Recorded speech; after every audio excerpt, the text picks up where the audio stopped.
मला कोणीही उठवायला येऊ नका, लोळताना पाहू नका, माझ्या खोलीत बसून कोणी कश्चित अशा चर्चा बिर्चा करू नका, खुर्च्या बिर्च्या हलवू नका, करू नका भंग कोणी शांतता, लावू नका दिवा कोणी पांढरा, उजेड नको अंधार आहे चांगला, मोजू नका कोणी माझ्या जांभळ्या बेडशीट वर डाग पडलाय काय काय असं मला बघू नका. रोज काय रूम साफ करायची?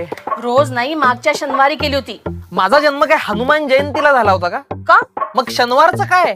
गप्रे मेल्या. कुणाला सिरियसनेसच नाहीये घरात. प्लीज ट्राय टू अंडरस्टँड, माझं काम क्लिष्ट आहे, मी म्हणून थोडा शिष्ट आहे, हे एकच एक काम आहे जे भन्नाट आहे, युनिक आहे, बाकी सगळं उष्ट आहे, याच्या नंतर यमक काही सुचताय नाही? ठीक आहे तेवढं इष्ट आहे. आणि एरंडेल तेल देऊ? असा हा मी सृष्टीच्या अंतापर्यंत लोळणारे बोलणारे बोलू देत, काहीही होईल त्यांची काहीली, एक गोष्ट सांगायची राहिली. काय?